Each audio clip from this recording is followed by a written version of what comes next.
오늘 함께 나누실 말씀 2023년 3월 5일입니다. 출애굽기 강해 36번째 10계명 6번째 살인하지 말라, 이 말씀을 가지고 여러분과 함께 나누고자 합니다. 그럼 우리 다 같이 10계명의 말씀, 지금 제가 제목을 말씀드렸지만 한 번 더 읽어볼까요? 출애굽기 20장 13절입니다. 같이 한번 읽어보겠습니다. 시작. 제가 안 써왔네요. 자, 그러면 그냥 같이 다시 한번 제목을 읽어볼까요? 시작. 살인하지 말라. 자, 오늘은 10계명의 6번째 계명입니다. 살인하지 말지어다 라는 제목인데요. 여러분, 살인한다는 거는 사실은 생각하기도 싫은, 또 내 주변에서 절대로 일어나서는 안 되는 얘기잖아요. 살인이 뭐죠? 사람을 죽이는 거를 우리가 살인이라고 하잖아요. 그래서 또 다른 종교에서는 살생하지 말라 그래서 작은 미물도 죽여서는 안 된다라고 할 정도로 이 무언가를 죽이는 거에 대해서는 사람들이 어떻게 보면 굉장히 신중하고 조심스러워하는 게 맞는데, 그럼에도 불구하고 사람을 죽인다는 것은 사실은 더더욱 있어서는 안 되는 거죠. 우리가 지난번에 나눴던 그 부모를 공경하라는 것이 10계명에서 5번째 계명이었습니다. 이 5번째 계명은 4번째까지의 계명은 사람과 하나님과의 관계였는데, 5번째부터는 인간과 인간 사이에서 하나님이 말씀하시는 계명이었어요. 근데 그 첫째가 뭐냐면 부모를 공경하라는 거였어요. 당연히 부모를 공경해야죠. 왜냐하면 나를 낳아준 가장 기본적인 관계이기 때문에 자식이 부모를 공경하는 것은 당연한 이치입니다. 그래서 하나님도 가장 먼저 인간이 해야 될 가장 중요한 덕목이 있다면 부모를 공경하라는 거였어요. 그러나 우리가 거기서 끝내지는 않았습니다. 그 부모를 공경하는 이유는 그 위에 계신 또 하나님을 바라보라는 거죠. 그러니까 인간은 태어나면서 자기 마음대로 사는 존재가 아니라 항상 누군가의 지도를 받고 인도함을 어느 수준까지는 받아야 되는 거예요. 왜? 하나님이 지으셨으니까. 그 부모를 통해서 하나님은 그것들을 배워나가기를 원하는 것이죠. 그리고 두 번째로 강조하는 것이 바로 오늘의 말씀, 살인을 하지 말라는 겁니다. 여러분, 살인이라는 건요, 가만히 생각해 보면 부모 공경은 보편적인 거잖아요. 그러니까 누구나 부모를 공경해야 되는 거, 모든 사람이 부모님이 다 있잖아요. 물론 각 가정이나 환경마다 조금 차이는 있지만 누구나 다 부모님을 통해서 태어납니다. 그래서 보편적인 거예요. 부모를 공경하라는 말은. 혼자서 태어날 수 있는 사람은 하나도 없습니다. 그런데 살인하지 말라라는 메시지는 사실은 여러분들이 살면서 그렇게 겪게 되는 일들은 아닙니다. 그러니까 물론 TV에서나 우리가 많이 보기는 하지만 이 살인의 경우는 아주 극소수의 사람들에게 일어나는 일입니다. 전체로 놓고 봤을 때는요. 물론 뉴스를 볼 때는 맨날 일어나는 일이지만 우리의 삶에서 여러분들의 근처에서 누가 살인을 당하거나 이런 일들이 자주 일어나지는 않잖아요. 사람이 이제 아프거나 사고가 나서 가기는 하지만 사람이 사람을 죽이는 일들은 그렇게 우리 주변에서 흔하게 일어나는 일은 아니죠. 우리의 삶에서 과거에도 지금도 그렇지만 살인사건은 항상 일어나고 있습니다. 그러나 부모 공경과 같이 보편적이고 일반적이라고 하기에는 좀 어렵습니다. 살인이 일어나고 있지만 대부분의 경우에 평생 살인을 하지 않고 사는 사람들이 대다수이며 살인을 저지르는 경우는 매우 적기 때문이죠. 물론 살인이라는 건 너무나 큰 충격이죠. 어쩌면 저지른 사람이나 당한 사람이나 그리고 가족들에게도 너무나 큰 상처를 남기는, 사실상 있어서는 안 되는 일입니다. 그러기 때문에 살인을 하지 말라는 하나님의 말씀은 당연히 동의할 만한 거죠. 여기에는 이견이 없습니다. 다시 말하자면 사람을 죽인다는 건 어쩌면 사람이 저지를 수 있는 가장 큰 죄 중에 하나라는 겁니다. 그럼에도 불구하고 우리가 아까 이야기한 것처럼요, 우리는 TV를 보면 굉장히 다양한 미디어, TV라든지 인터넷을 통해서, 신문을 통해서 수많은 살인사건들을 보고 있습니다. 그리고 어떤 경우에는요, 너무 충격적이어서 오랫동안 사회적으로나 개인적으로 트라우마라고 하죠. 놀라움을 금치 못하게 하는 경우도 있습니다.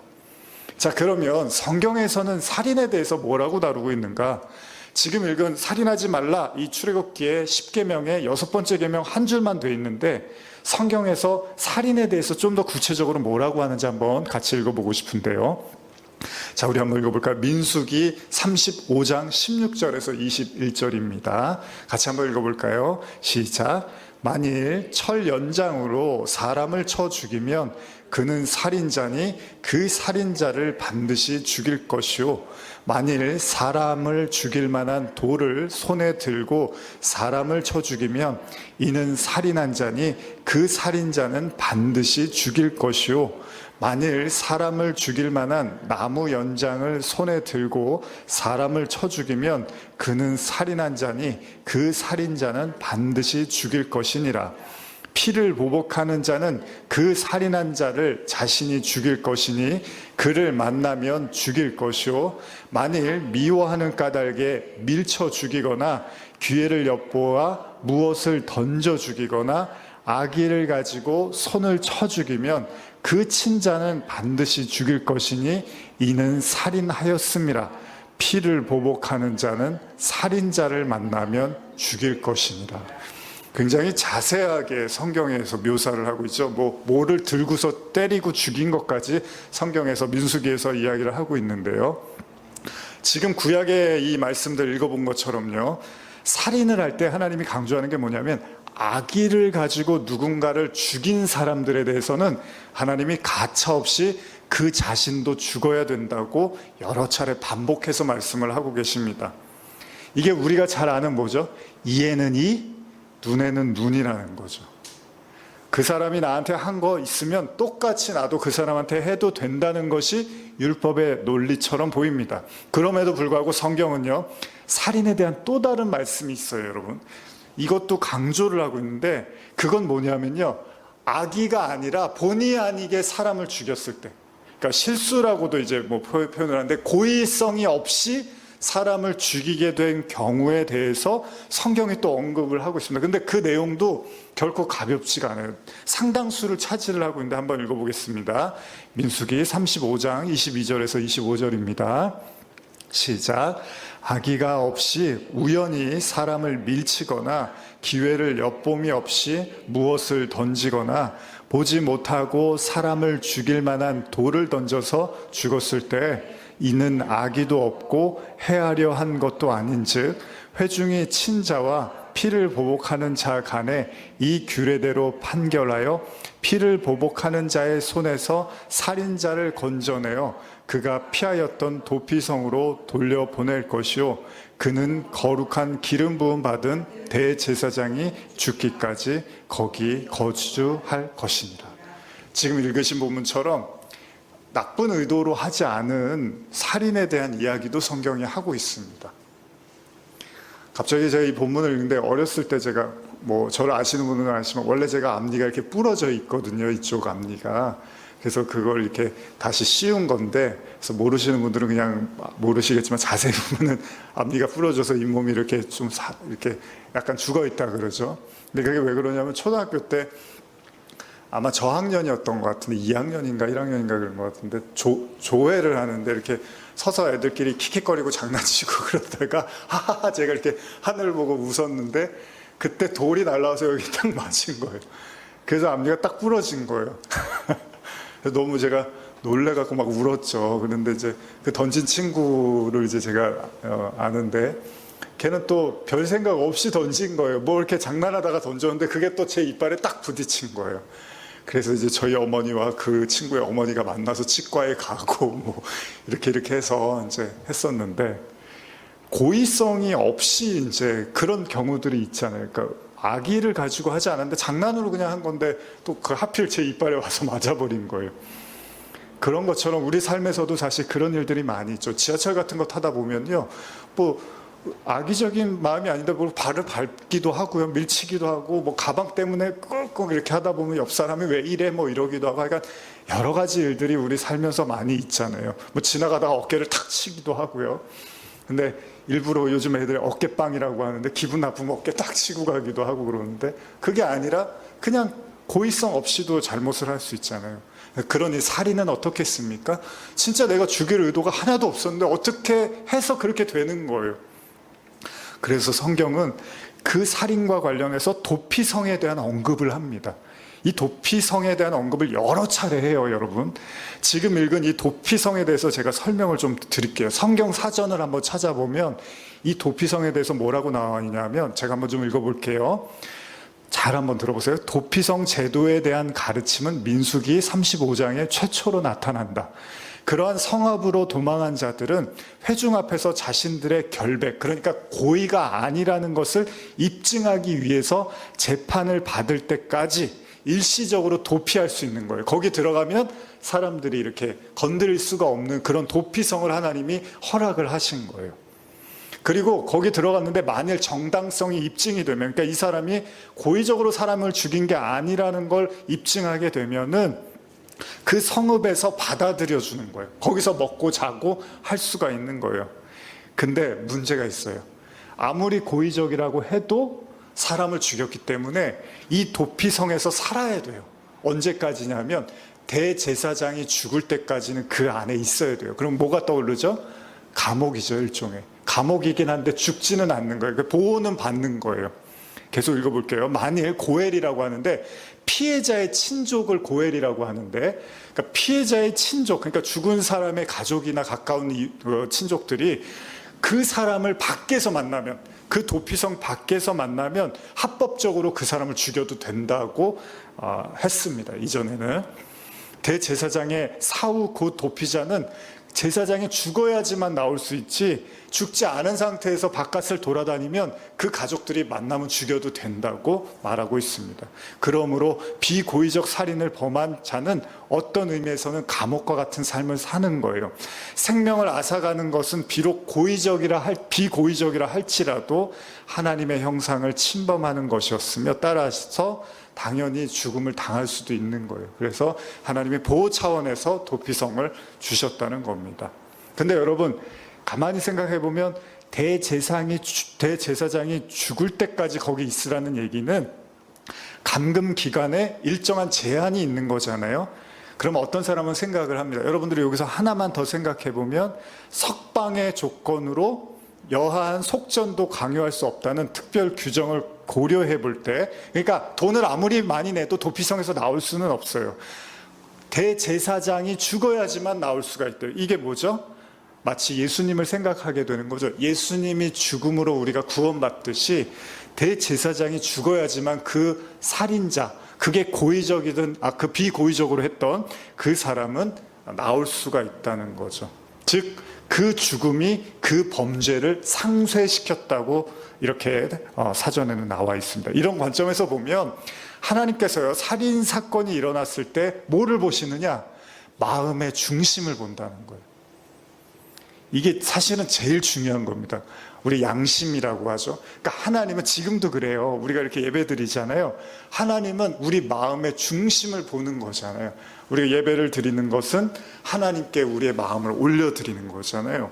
그런 것처럼 하나님은 살인자에 대해서도 그들의 마음이 도대체 어떤 연유에서 살인을 저질렀는지를 보신다는 겁니다. 그래서 살인자에 대한 율법은 먼저 고의적이냐 악의적이냐 이것을 보게 되고, 어쨌든 간에 또 살인을 한 사람은 그 자신도 반드시 죽음을 당해야 된다는 것들을 알아야 되고요. 반드시 반대로 살인을 저지른 이가 고의성이 없을 때 무조건 또 그를 죽이지는 않는다는 겁니다.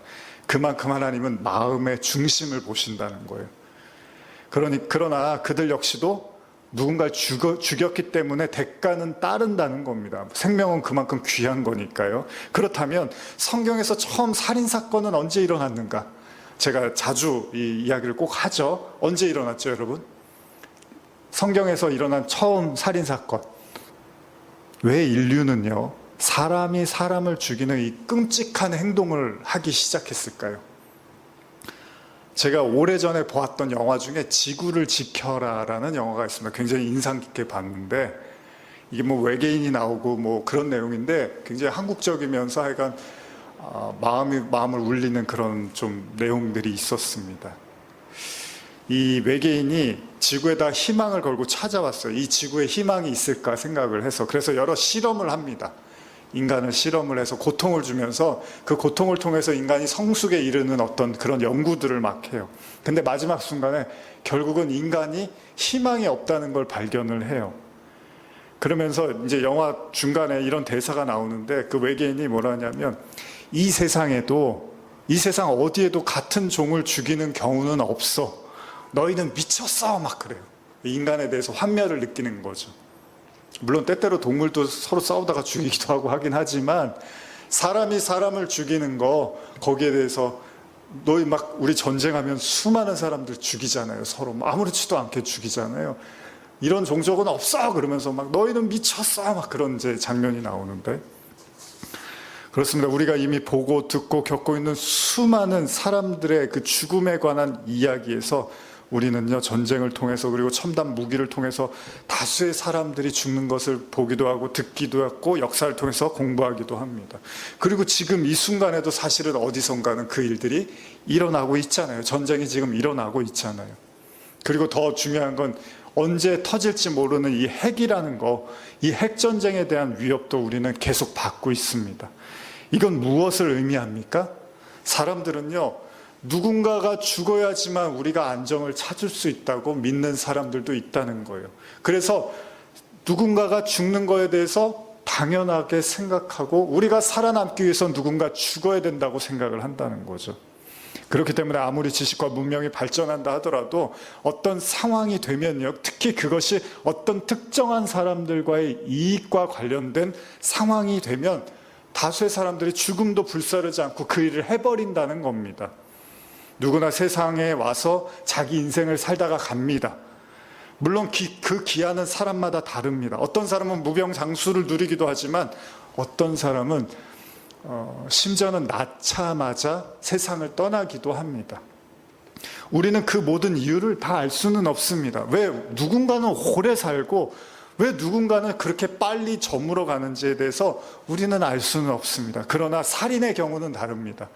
살인은 누군가의 살아야 될 권리를 빼앗는 행위고 나아가서 그 가족과 지인들에게 엄청난 고통과 상처를 남깁니다. 한 번 그 일을 당한 가족들은요, 거의 평생을 그 고통 속에서 살다가 가는 경우들이 많이 있습니다.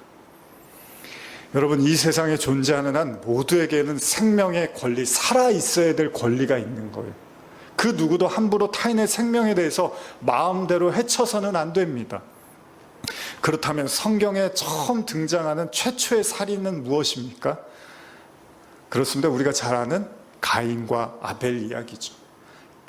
아담과 하와의 범죄 이후에 그들이 에덴에서 쫓겨나고 에덴에서 행복했던 삶, 그러나 범죄하고 나서는 이제 하루하루가 힘들고 괴로운 삶의 연속입니다. 그들은 매일 땀을 흘려야 됐고 일을 해야 되고 쉴 수가 없었어요. 그리고 나서 결국 아담과 하와는 에덴에서 쫓겨나고 가인이라는 아들을 낳게 됩니다. 그리고 그 다음에 아벨이라는 아들을 낳게 되는데 그 다음에 아주 기가 막혀요. 이 가족이 형성이 됐는데, 죄를 짓고서 처음으로 가족이 형성이 됐는데, 이 아담과 하와의 아들들이 하는 행태, 특별히 이제 가인이죠. 이 가인에게 문제가 생깁니다. 이 가인과 아벨의 형제 사이가 그렇게 좋지가 않아 보입니다. 우리가 잘 아는 것처럼 가인과 아벨이 어느 날 하나님께 제사를 드립니다. 가인은 땅의 소산으로 드리고 아벨은 양의 첫 새끼와 기름으로 하나님께 드립니다. 문제는 이후에 하나님이 가인의 제사는 안 받습니다. 동생 아벨의 제사는 받았어요. 근데 하나님이 가인의 제사를 안 받으셨어요. 여기서 이제 어마어마한 문제가 일어납니다. 가인이 격분을 합니다. 한번 읽어볼까요? 창세기 4장 6절에서 7절입니다. 시작. 가인과 그의 재물은 받지 아니하신지라 가인이 몹시 분하여 안색이 변하니 여호와께서 가인에게 이르시되 내가 분하여 함은 어찌 됨이며 안식이 변함은 어찌 됨이냐 내가 선을 행하면 어찌 낯을 들지 못하겠느냐 선을 행하지 아니하면 죄가 문에 엎드려 있느니라 죄가 너를 원하나 너는 죄를 다스릴지니라. 가인이 얼굴이 확 바뀝니다. 그러면서 성경이 이렇게 기록되잖아요. 이 가인에게서 이 죄의 본성을 하나님이 보신 거잖아요. 그래서 하나님이 너가 그렇게 분을 내는 건 뭐냐? 그러면서 그의 마음에 대한 문제를 말씀하세요. 왜요? 가인의 마음에 미움과 증오와 분노 그리고 폭력적 광기가 마음에 스물스물 올라오기 시작합니다. 하나님이 가인에게 말씀하시죠. 제가 현대어로 한 번 더 읽어드릴게요. 4장 7절인데 네가 잘하였다면 어째서 내가 내 재물을 받아들이지 않겠느냐? 어째서 고개를 들지 못하느냐? 내가 못된 생각을 갖고 있다면 죄가 내 마음의 문 앞에 도사리고 앉아있다가 급기야는 너를 집어삼키고 말 것이다. 너는 그러니 너의 마음을 잘 다스려라 하리라. 이렇게 말씀을 하세요. 다스려야 하리라. 가인은 제사를 통해서 그의 마음에 품고 있었던 죄와 악과 미움과 살기가 막 올라오기 시작을 합니다. 결국 가인은요, 동생 아벨이 들판에서 일을 하고 있을 때 그를 돌로 쳐서 죽이게 됩니다. 이것이 창세기 3장, 그러니까 창세기 1장, 2장, 3장, 석 장 넘기고 네 번째 장에서 나타나는 이야기입니다. 1장이 천지 창조잖아요. 그리고 2장에서는 이제 하나님의 아담과 하와 이야기를 하고 3장에서 범죄를 저지르고 4장에서 살인이 일어나는 비극의 현실이 창세기 성경 4장만 넘기면 이 이야기가 나오고 있어요. 에덴 동산에서 선악과를 먹고 자신의 아내 하와를 막 원망을 합니다. 처음으로. 아담이 그런 게 없었는데 선악과를 먹자마자 하와를 막 원망을 해요. 저 여자 때문에 내가 이렇게 됐어요. 이런 말을 하기 시작을 해요. 그리고 나서는 그 죄가 더욱 발전해서 아들들에 이르러서는 결국 살인이 나타나게 되는 거죠. 근데 우리가 여기서 간과할 수 없는 게 있습니다. 우리 모두가요, 여러분. 안타깝게도 우리 모두의 조상은 누구죠? 아담이에요, 아담. 인류의 조상, 시초는 아담이에요. 그러면 우리 모두는 아담의 후손들, 그러니까 아담이 가인과 아벨을 낳듯이 그 밑에서 나와서 이 인류가 형성이 됐다면 우리는 그렇게 믿고 있는 거잖아요. 그러면 우리도 결코 무관한 이야기가 아니라는 겁니다. 죄라는 게 그렇습니다. 죄라는 건요, 드러나기도 하지만 감춰져 있기도 합니다. 그러니까 우리가 겉만 보고 사람을 절대 평가할 수가 없어요. 겉으로 봤을 때는 정말 허우대가 멀쩡하고 아무 문제 없고 착한 사람 같은데 그 속은 어찌할지 우리는 몰라요. 10길 물속은 알아도 한 길 사람 속은 모른다고 하잖아요. 죄는 그렇게 단순한 게 아니라는 겁니다. 성경도요, 사람의 마음을 아는 것이 매우 어렵다고 해요. 때때로 우리는 어떻죠? 우리 자신도 잘 모르겠잖아요. 내가 내 자신도 잘 모르겠잖아요. 여러분, 살인자가 처음부터 살인을 한 건 아니겠죠. 가인처럼 그는 아벨과 큰 문제 없이 지냈을지도 모릅니다. 그러나 어느 순간이 오자 그의 마음에 감춰져 있던 악의 현실이 마음속에서 작동하면서 현실로 나타나기 시작한 거예요. 현실에서 작동하기 시작한 거예요. 그리고 그 악은 바로 자신의 아버지 아담이 먹은 선악과의 저주에서 비롯된 겁니다. 죄는 이렇게 대물림이 된다는 거예요. 여러분, 다윗 이야기 사무엘하 보시면 다윗이 죄를 짓고 결국 그 죄가 아들들한테도 대물림돼서 나타나는 걸 우리는 보게 됩니다. 결국 아담은 가인의 살인을 보면서 무슨 생각을 했을까요? 아이고, 내가 낳은 애가 저렇구나. 그러면서 가인을 원망했을까요? 물론 가인도 원망했겠지만, 아이고, 이게 다 내 탓이구나. 부모님들 그런 말씀 많이 하시잖아요. 자식들이 문제 생기고 어려움이 있고 그러면 이게 내가 못나서 내가 부족해서 일어난 일이야. 이게 부모님의 마음이잖아요. 아마 가인도 철저하게 아마 아담도 그 가인을 보면서 아이고, 이게 다 내 탓이구나 이랬을 거예요. 제가 다윗 이야기도 했지만 여러 번 강조했지만 사무엘 상에서 다윗은 어떤 사람이죠? 천사입니다. 사무엘 상에서는 아주 천사예요. 그 원수 같은 사울한테 이렇게 친절할 수가 없어요. 자기를 죽이려고 그냥 눈을 새파랗게 뜨고 다니는 그 사울 왕에게 다윗은 용서는 다 하고 한 번도 그 반항을 하지, 저항을 하지를 않아요. 그냥 도망만 다녀요. 그런데 사무엘 하에서의 다윗은 완전히 다른 사람으로 돌변을 합니다. 그는 자신의 욕망을 위해서 한 남자의 아내를 취합니다. 그것도 남편이 있는 여자를 취해요. 그리고 심지어는 그 남편이 알까봐 그를 죽이려고 살인 교사를 합니다. 하나님은 이걸 좌시하지 않습니다. 결국 다윗은 살인을 저질러요. 하나님은 굉장히 다윗에게 그 죄의 값을 물어서 아주 오랫동안 다윗을 힘들게 하고 그 아들 때문에 많은 고통을 당하게 됩니다. 이때 다윗이 이런 고백을 하죠. 시편 51편 3절에서 5절인데 한번 읽어볼까요? 시편 51편 3절에서 5절입니다. 시작. 물은 나는 내 죄가를 아오니 내 죄가 항상 내 앞에 있나이다. 내가 주께만 범죄하여 주의 목전에 악을 행하였사오니 주께서 말씀하실 때 의로우시다 하고 주께서 심판하실 때 순전하시다 하리이다. 내가 죄악 중에서 출생하였으며 어머니가 죄 중에서 나를 잉태하였나이다. 다윗이 뭘 느끼죠? 내 근본이라는 게, 나라는 인간이 결국 어쩔 수 없이 그 죄악, 아담의 유전에 의한 결과물이었구나. 내 어머니 역시도 죄악에 있었고 나도 그 속에서 나왔구나라고 그걸 다윗이 고백을 하더라는 거예요. 여러분, 아무리 다윗이 하나님을 사랑한다 해도요, 하나님 말씀대로 산다고 해도 그조차 피해갈 수 없는 인간의 실존이라는 게 그렇다는 거예요. 성경은 그렇게 말해요. 그러니까 아무리 깨끗한 척, 아무리 나는 법 없이 살 수 있을 거라고 그렇게 막 우리가 존경하고 환영하는 인간도 하나님은 그 속 안에 분명히 그 원죄, 아담의 죄의 유전자를 갖고 있을 거라고 하나님은 확실하게 말씀하신다는 거예요. 근데 사람만 저 사람은 되게 훌륭할 것 같아, 저 사람은 정말 법 없이도 살 것 같아, 우리는 그렇게 속을 수 있는데 하나님은 절대 속지 않는다는 거예요. 제가 얼마 전에 말씀 묵상하다가 그런 생각했는데, 여러분, 몸집이 크면 그만큼 그림자도 큰 거잖아요.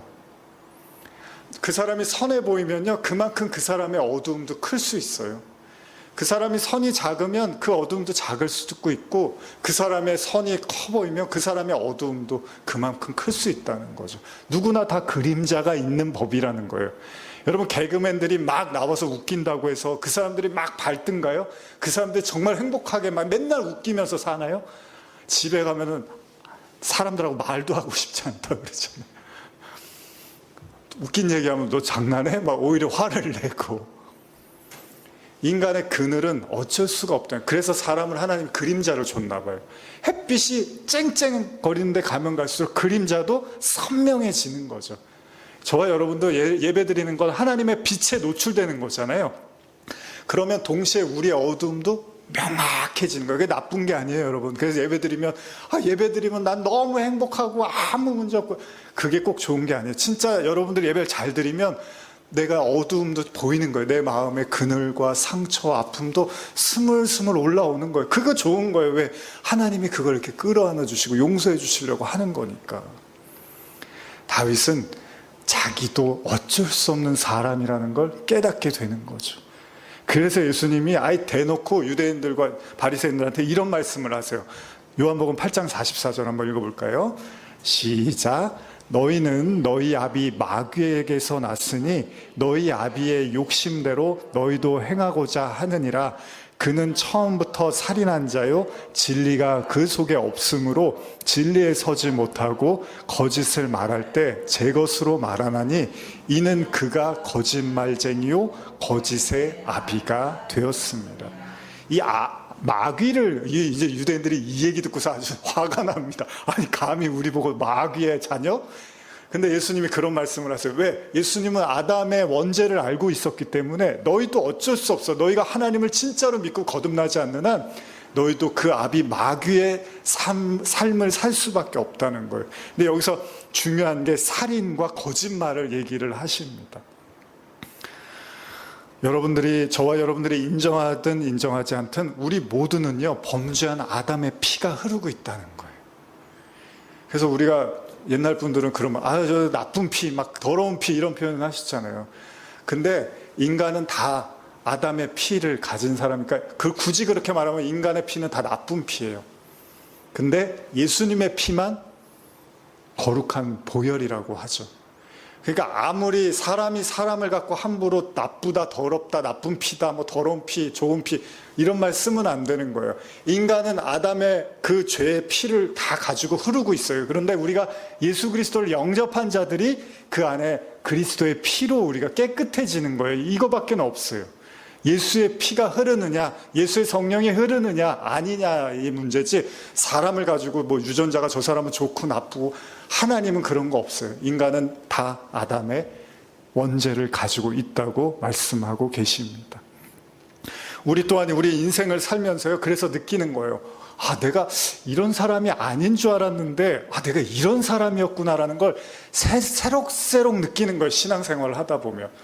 나는 그래도 이렇게 나쁜 사람이 아닌 줄 알았는데, 이제 보니까 내가 이랬네, 내가 이런 사람이네, 이런 걸 자꾸 느끼는 거예요. 그게 뭐죠? 그게 자기 부인이고 회개라는 겁니다. 그렇기 때문에 어쩌면 인간은 다 피장파장이라는 거예요. 거기서 거기에요. 거기서 거기에요. 근데 도토리 키재기 하면서 내가 조금 더 잘나면 막 되게 잘난 줄 알고, 내가 못나면 또 되게 못난 줄 알고, 그게 인간의 어떤 현실이라는 거예요. 여러분, 밑에서 재면은 키가 뭐 5cm, 10cm죠. 하늘에서 보면 다 똑같잖아요, 사실은. 그런데도 불구하고 서로를 손가락질하고, 내가 더 깨끗하니, 네가 더 깨끗하니, 내가 더 더럽니, 네가 더 더럽니, 이러면서 인간은 산다는 겁니다. 그렇기 때문에 예수님도 일찍이 바리새인들과 유대인들 향해서 이런 말씀을 하시는데요. 한번 읽어볼까요? 마가복음 7장 18절에서 23절입니다. 시작. 예수께서 이르시되 너희도 이렇게 깨달음이 없느냐? 무엇이든지 밖에서 들어가는 것이 능히 사람을 더럽게 하지 못함을 알지 못하느냐? 이는 마음으로 들어가지 아니하고 배로 들어가 뒤로 나감이라. 이러므로 모든 음식물을 깨끗하다 하시니라. 또 이르시되 사람에게서 나오는 그것이 사람을 더럽게 하느니라. 속에서 곧 사람의 마음에서 나오는 것은 악한 생각, 곧 음란과 도둑질과 살인과 간음과 탐욕과 악독과 속임과 음탕과 질투와 비방과 교만과 우매함이니 이 모든 악한 것이 다 속에서 나와서 사람을 더럽게 하느니라. 성경은 그런 거예요. 밖에서 들어오는 게 사람을 더럽히는 게 아니라 안에서 나가는 게 사람을 더럽히는 거예요. 우리 몸에서 실제로 나가는 거, 콧물, 침, 소변, 대변, 귀지개, 손톱, 발톱, 실제로 몸도 그렇죠. 우리 몸에, 여러분들 몸 이렇게 손톱을 누가 이렇게 좋아하는 사람은 없죠. 우리 몸에 나가는 것들이 깨끗하지를 않아요. 침도 그렇고. 예수님이 말씀하시는 거예요. 이 인간의 마음에서 나오는 게 나쁜 거지 밖에서 들어오는 건 나쁜 게 하나도 없다는 거예요. 하나님이 다 선하게 지었는데 인간의 마음만 그렇게 부패해 있다는 말씀을 하시는 거죠. 그래서 하나님이 우리 마음을 보신다는 거예요. 마음. 하나님이 경멸하시는 게 뭐냐? 위선이라는 거예요. 위선. 이건 훗날에 예수님도 강조를 하시죠. 위선이 뭐죠? 거룩한 척, 착한 척, 안 그런 척, 깨끗한 척, 이런 걸 위선이라고 하잖아요. 특히 예수님은 바리새인과 율법주의자들의 위선에 대해서 굉장히 불쾌해하셨습니다. 심지어는 경멸하셨어요. 위선은 아까도 말씀드린 것처럼 속으로는 그렇지 않은데 겉으로만 해서 그냥 깨끗한 척, 거룩한 척, 의로운 척 하는 거. 물론 그렇다고 속에는 말 다 하고 살 수는 없잖아요. 여러분들 얼굴 봤는데 너는 얼굴 이렇게 갈수록 못생겨지니? 뭐 이런 말 할 수는, 그런 말을 하지 않잖아요. 그러나 그런 의미가 아니라 진짜 마음의 중심은 그렇지 않으면서 의로운 척 사람들에게 높임을 받으려고 하는 그들의 태도를 예수님은 경멸하셨다는 겁니다. 여기서 예수님이 산상수훈에 대한 말씀을 하시는데 뭘 말씀하시냐? 십계명에 대한 언급 중에 살인에 대한 말씀을 하십니다. 자, 이게 중요한 게 우리가 계속 십계명을 들으면서 예수님은 뭐라고 하셨는지를 나눴잖아요. 그러면 이 살인에 대해서도 예수님은 어떻게 말씀하셨는지 한번 보겠습니다. 마태복음 5장 21절 22절입니다. 시작. 옛사람에게 말한 바 살인하지 말라. 누구든지 살인하면 심판을 받게 되리라 하였다는 것을 너희가 들었으나 나는 너희에게 이르노니 형제에게 노하는 자마다 심판을 받게 되고 형제를 대하여 나가라 하는 자는 공회에 잡혀가게 되고 미련한 놈이라 하는 자는 지옥불에 들어가게 되리라. 현대로 한번 더 읽어드릴게요. 22절 이하. 그러나 나는 이 조문에 덧붙여 말한다.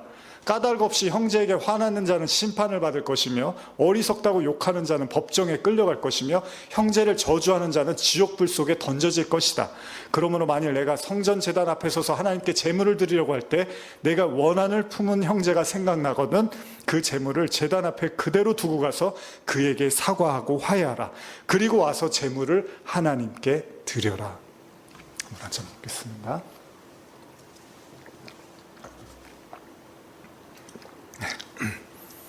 예수님은 이런 가르침을 통해서 구약의 율법이요, 나는 살인을 저지르는 그런 고약한 사람은 아니야, 반인륜적인 행동을 하는 그런 몰상식한 사람은 아니라고 생각하면서 안심을 하고서 예수님의 말씀을 듣고 있는 사람들을 완전히 흔들어 버립니다. 아마도 예수님의 말씀을 듣고 있던 당시의 사람들은 순간적으로 얼어버렸을 겁니다. 왜냐하면 예수님의 가르침이 한 번도 들어본 적이 없는 가르침이에요. 뭐죠? 그동안은 살인을 하지 않으면 십계명을 지켰다고 생각하는데 순식간에 예수님의 말씀이 모두가 다 살인자가 돼버린 거예요. 뭐죠? 예수님의 말씀의 요지는 마음으로 형제를 미워하고 무시하거나 화를 내는 자 또한 살인과 다르지 않다고 말씀을 하시는 겁니다. 더욱 놀라운 사실은요, 예수님이 이런 말씀을 하신 걸 가지고 나중에 사도 요한이 이 말씀을 확장을 합니다. 제가 강조하는 말씀인데, 자, 한번 오늘의 설교에 이제 이 마무리 가는 내용이잖아요. 마무리가 되는. 속으로만 미워해도 살인이다라고 예수님이 말씀하시고 사람들이 충격을 받습니다. 근데 나중에 사도 요한이 이런 말을 해요. 한번 읽어볼까요? 요한일서 2장 8절에서 11절입니다. 시작. 다시 내가 너희에게 새 계명을 쓰노니 그에게와 너희에게도 참된 것이라. 이는 어둠이 지나가고 참 빛이 벌써 비침이라. 빛 가운데 있다 하면서 그 형제를 미워하는 자는 지금까지 어둠에 있는 자요, 그의 형제를 사랑하는 자는 빛 가운데 거하여 자기 속에 거리낌이 없으나 그의 형제를 미워하는 자는 어둠에 있고 또 어둠에 행하여 갈 곳을 알지 못하나니 이는 그 어둠이 그의 눈을 멀게 하였음이라. 형제를 미워하면, 여기 보면 어둠에 있다고 그러는데 또 하나는 뭐냐면 누굴 너무 미워하면은 뭘 어떻게 해야 될지를 모른다는 거예요. 자기의 삶도 꼬여버리고 방향성도 잃어버리는 것이 미움이라고 이야기를 합니다. 제가 강조해서 자주 말씀드린 게 두 가지, 인간이 앞으로 발전하지 못하는, 전진하지 못하는 두 가지 이유가, 첫째는 누구를 너무 미워하면, 두 번째는 무엇을 너무 두려워하면 더 이상 앞으로 나가지를 못한다고 합니다. 미움이라는 게 그렇다는 거예요. 요한일서 3장 14절도 한번 읽어볼까요? 시작. 우리는 형제를 사랑함으로 사망에서 옮겨 생명으로 들어간 줄을 알거니와 사랑하지 아니하는 자는 사망에 머물러 있느니라. 그 형제를 미워하는 자마다 살인하는 자니 살인하는 자마다 영생이 그 속에 거하지 아니하는 것을 너희가 아는 바라. 그가 우리를 위하여 목숨을 버리셨으니 우리가 이로써 사랑을 알고 우리 형제들을 위하여 목숨을 버리는 것이 마땅하니라. 여러분들에게 질문 드리고 싶습니다. 이 지점에서 여러분들은 이 말씀을 동의하십니까? 이게 참 무서운 말씀인데, 미워하는 게 살인하는 거고요, 사랑하지 않으면 구원을 못 받는데요. 그러니까 미워하지 않아도 사랑을 안 하면 그것도 구원을 받지 못한대요. 그러면 여러분들의 내면에 있는 형제에 대한 미움 혹은 사랑하지 않는 그 마음이 살인과 다르지 않다는 거죠. 이게 되게 어려운 말씀입니다. 내가 안 미워했어, 거기서 만족하는 게 아니라 사랑하지 않는 것도 구원을 못 받는데, 그게 살인하는 사람하고 똑같은 거잖아요. 그럼 구원 못 받는다는 것. 그러면 여러분들은 그걸 인정하실 수 있겠습니까? 아, 내가 사랑하지 않으니까 나는 구원받지 못한 사람이네라고 받아들이실 수 있습니까? 그렇다면 우리는 지금 이 말씀대로라면 모두가 다 살인한 자들이 맞고 살인을 했거나 또 누군가를 지금 미워하고 있으면 지금도 살인을 하고 있는 게 되는 거죠. 우리가 모두 범죄한 아담의 후손이라면, 그리고 그 아비 마귀를 통해서 죄의 영향 속에 있다면 결국 우리도 표면적으로는 드러나지 않지만 결국은 살인한 자라고 지금 예수님은 우리에게 꼬집어서 말씀하고 계시다는 겁니다. 혹시 마음으로 인정하기 어려울 수도 있습니다. 그러나 기독교인으로서 굉장히 중요한 증거가 하나 있습니다. 나는 그렇게 살인까지 하는 나쁜 사람은 아니야. 물론 좀 미워하긴 하고 내가 사랑을 안 하긴 하지만 그렇다고 그런 나를 살인했다고 하는 건 좀 너무 과한 게 아닌가? 여러분, 설교 서두에 우리는 사람을 죽이는 살인이야말로 인간이 저지를 수 있는 가장 큰 죄악이라고 했잖아요. 그리고 우리가 여기에 덧붙인다면 인륜이나 천륜이라고 여기는 가족, 특히 뭐 부모를 죽인다거나 또 자녀를 죽인다거나 이런 거는 더 나쁜 죄잖아요. 근데 우리가 이런 뉴스들을 많이 보고 있어요. 요즘 많이 보고 있습니다. 어쩌면 이보다 더 큰 죄가 있겠느냐라고 생각할 그 죄가 있는데, 여러분, 이것보다 더 큰 죄가 있다면 뭘까요? 여러분들이 생각하시는 인간이 지을 수 있는 가장 큰 살인, 부모나 자녀, 가족을 죽이는 것보다 더 나쁜 죄가 있다면 뭘까요? 바로 신에 대한 죽음이겠죠. 하나님을 죽이는 것. 근데 불가능하잖아요. 하나님은 눈에 안 보이니까. 여러분, 가인과 아벨에서 가인이 왜 아벨을 죽인 줄 아십니까?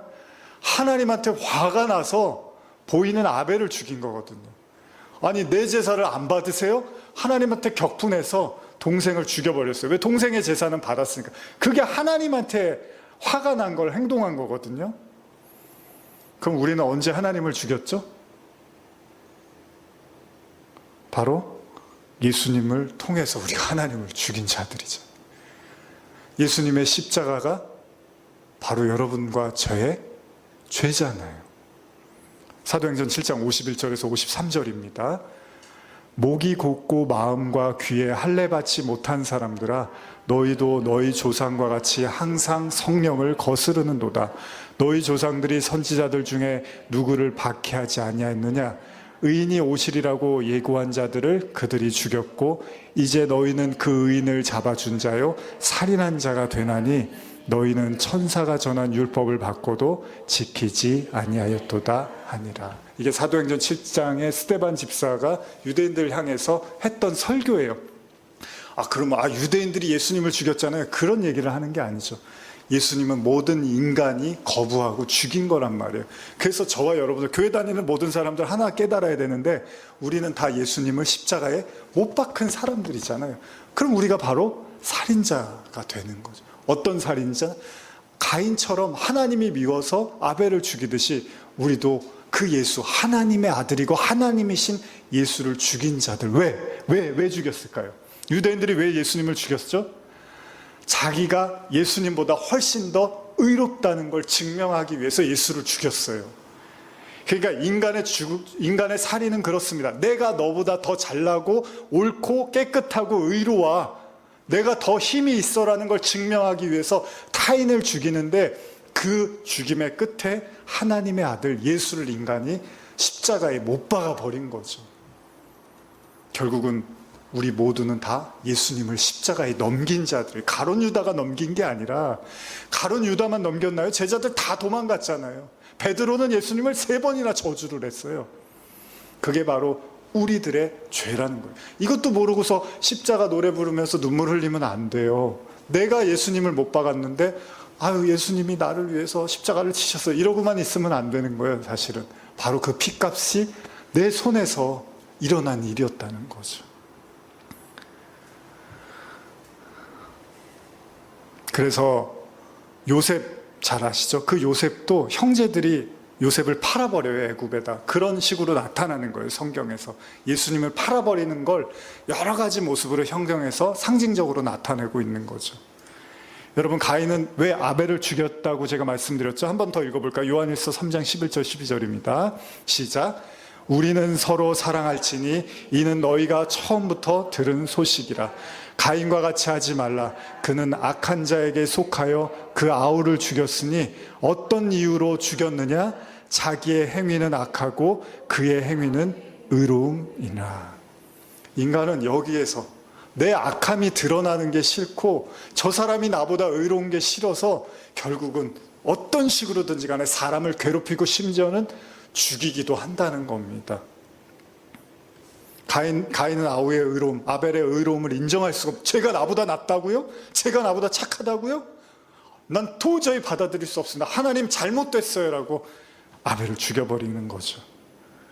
아벨의 의로움을 인정할수록 자신의 악이 드러납니다. 우리에게 예수님이 그래요, 여러분.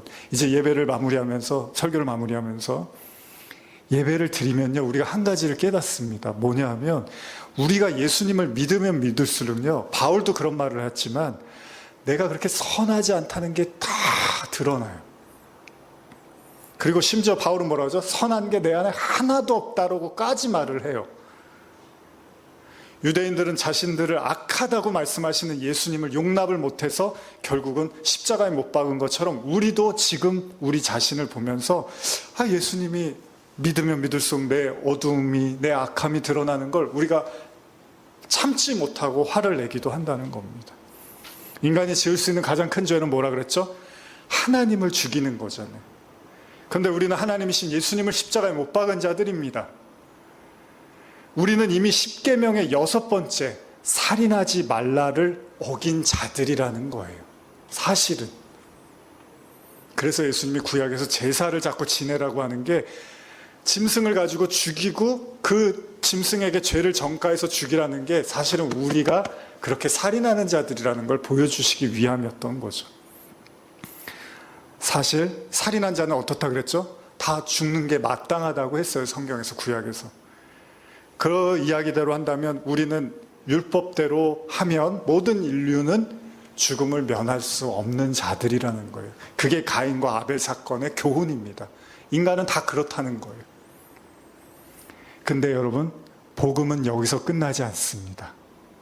제가 이게 언젠가 한번 그 청년 수련회 갔을 때 이 메시지를 나누면서 제가 막 흥분을 했는데, 여러분, 인간이 지을 수 있는 가장 큰 죄가 하나님에 대한 죽음이라면 예수님을 죽임을 통해서 하나님을 죽인 거잖아요. 그런데 예수님이 뭐라 그러세요? 그거를 인정하고 회개하면 용서를 해주시겠다는 거예요. 그럼 그 얘기는 뭐냐면요, 인간이 지을 수 있는 최고의 죄를 용서받은 사람이면 그에게 더 이상의 용서받지 못할 건 아무것도 없다는 걸 예수님이 인간이 지을 수 있는 최고의 죄를 짓게 하고 그걸 용서해버림으로써 다 죄를 덮어주시는 겁니다. 다시 말하면 여러분과 제가 내가 아담의 그 피, 아담의 죄의 유전자를 가진 그 죄인이 맞네요라고 인정하고 내가 하나님까지도 예수님까지도 못 박은 자가 맞네요라고 진심으로 여러분들이 인정하고 고백하면 이제 여러분들이 인생에서 앞으로 과거, 현재, 미래에서 용서받지 못할 그 어떤 죄도 존재하지 않는다는 겁니다. 그걸 죄에서 자유를 얻었다는 거죠. 그래서 예수님의 십자가가 위대한 거고, 여러분들의 이 사순절, 고난주간, 부활주의를 통해서 여러분들이 이 죄로부터 자유함을 얻는 기쁨을 누려야 되는 것입니다. 진정한 여러분들이 주님의 완전한 용서와 사랑, 이것을 경험할 수 있는 건 바로 우리가 우리의 죄를 인정하고 고백할 때 우리는 진짜 자유를 누리게 되는 거죠. 요한일서 1장 8절에서 10절 한번 읽어보면서 마무리하겠습니다. 같이 한번 읽어볼까요? 시작. 만일 우리가 죄가 없다고 말하면 스스로 속이고 또 진리가 우리 속에 있지 아니할 것이요, 만일 우리가 우리 죄를 자백하면 그는 미쁘시고 의로우사 우리 죄를 사하시며 우리를 모든 불의에서 깨끗하게 하실 것이요, 만일 우리가 범죄하지 아니하였다 하면 하나님을 거짓말하는 이로 만드는 것이니 또한 그의 말씀이 우리 속에 있지 아니하리라.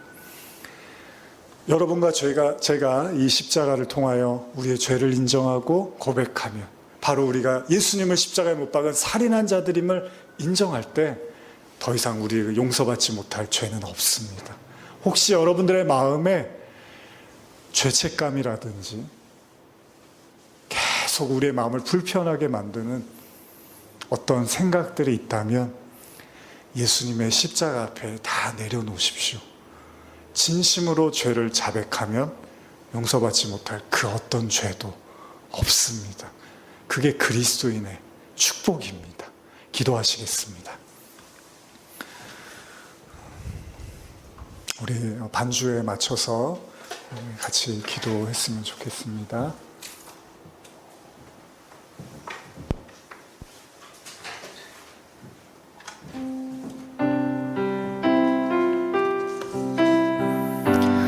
말씀 생각하시면서 잠깐 기도할 때 혹시 여러분들의 마음에 계속 죄책감에 시달리고 두렵고 불안한 마음들, 하나님을 믿지만 계속 마음속에 이 죄책감으로 인해서 마음이 힘들고 어려우신 분들이 있다면 그렇습니다. 우리는 아담처럼 가인처럼 살인한 자, 죄악에 물들어 있는 자인지도 모릅니다. 그러나 우리가 우리의 죄를 인정하고 고백하고 자백할 때 주님이 우리를 용서하시고 사랑하시는 그 은혜가 있습니다. 이 시간 하나님 앞에 여러분들의 마음을 쏟아놓으시고 죄책감이 아니라 그리스도가 주시는 용서와 사랑으로 덧입혀달라고 우리 함께 기도하시겠습니다. 하나님 아버지, 살인하지 말라는 주님의 말씀을 떠올리며 결국 우리 역시도 어쩔 수 없이 예수님을 십자가에 못 박은 바로 살인자임을 고백하게 됩니다. 우리 안에 흐르고 있는 아담의 그 죄의 DNA가 여전히 우리 안에서 기승을 부리고 있습니다. 미움과 시기와 질투와 원망과 또 때로는 때려주고 싶은 마음, 폭력과 광기 우리 안에 서려 있습니다. 요한은 이런 마음이 있으면 앞길을 갈 수 없다고 말했습니다. 갈 길을 알 수 없고 어둠 속에서 거한다고 이야기했습니다. 때로는 우리가 미워하지 않는다는 것만으로 만족하기도 합니다. 그러나 성경은 사랑하지 않는 것도 잘못된 것이라고 말하고 있습니다. 오늘 살인하지 말라는 주님의 말씀 앞에 다시 한번 우리의 마음을 비춰봅니다. 특별히 이 시간에 또 지나친 죄책감으로 인해 후회로 인해서 과거에 대한 마음으로 인해서 고통받고 상한 마음으로 살고 있는 성도들이 있다면 하나님 이 시간에 좌정하여 주시고 그 마음 심령마다 하나님의 은혜와 축복과 사랑으로 용서로 임재하여 주시옵소서. 하나님 함께하여 주시옵소서. 우리의 마음을 새롭게 하여 주시옵소서. 주님, 기도하며 나갈 때 마음의 평안을 주시고 또 잔잔한 은혜를 주시고 주님을 경험하게 하여 주시옵소서. 우리 이 시간 기도하실 때 혹시 그런 마음이 있어서 좀 계속 힘들고 불편하셨던 마음이 있다면 과거에 대한 후회와 죄책감으로 내가 마음에 고통이 있었습니다. 우리 그런 분들만 눈을 감으시고 오른손을 잠깐 드시고 우리 한 번 더 하나님께 기도했으면 좋겠습니다. 하나님, 내 마음을 새롭게 하시고 용서하시고 또 이 죄책감으로부터 벗어나게 하여 주시고 하나님 은혜를 발견하게 해달라고 같이 기도하시겠습니다.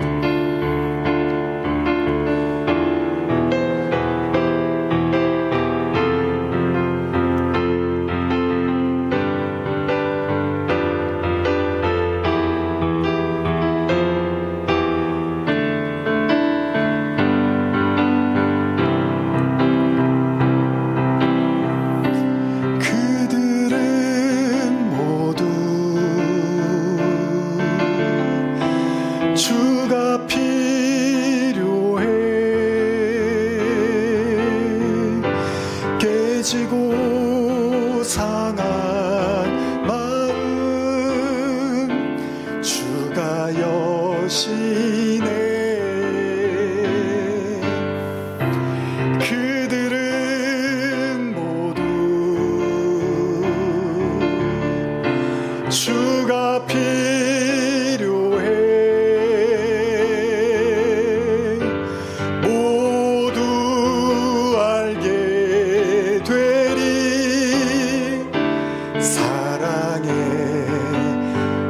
그들은 모두 함께 찬양하시겠습니다.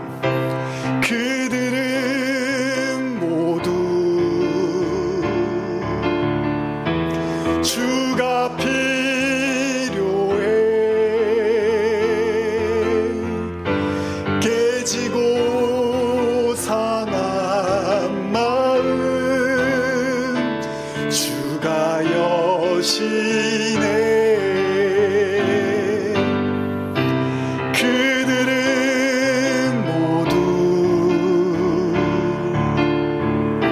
주가 필요해.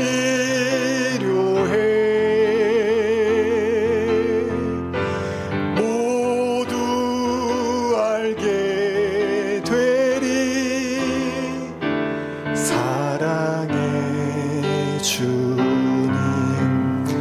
기도하겠습니다. 하나님, 과거에 대한 후회와 발목을 붙잡는 생각들, 죄책감들, 떨치기 힘든 마음들, 주님이 십자가에 못 박히신 것은 우리를 낫게 하시고 살게 하시고 용서하시고 구원케 하심을 우리는 믿습니다. 비록 우리가 예수님을 십자가에 못 박은 죄인들이지만 오히려 예수님은 우리가 그 죄를 자백하고 시인할 때 더 이상의 죄를 묻지 아니하시고 우리를 사랑과 용서로 인도하시는 주님임을 믿습니다. 우리 성도님들 마음속에 행여나 그런 후회와 죄책감으로 아파한 시간과 마음들을 보냈다면 이 시간 주님의 십자가의 은혜로 새롭게 하여 주시고 떨쳐내게 하시고 주님 안에서 정죄함이 없는 죄로부터 자유케 하시는 은혜가 있게 하여 주시옵소서. 귀한 발걸음으로 함께 예배드린 모든 성도들에게 십자가의 부활의 능력으로 함께하여 주시옵소서. 지금은 우리 주 예수 그리스도의 은혜와 하나님 아버지의 사랑과 성령의 교통하심이 우리의 죄를 자백하며 하나님 앞에 모든 우리의 마음과 허물과 죄와 우리의 모든 껍데기와 같은 그 생각들을 십자가 앞에 내려놓으며 오로지 하나님의 은혜와 긍휼과 사랑과 자비만을 구하는 모든 성도들 머리 위에 지금부터 영원히 함께 있을지어다. 아멘.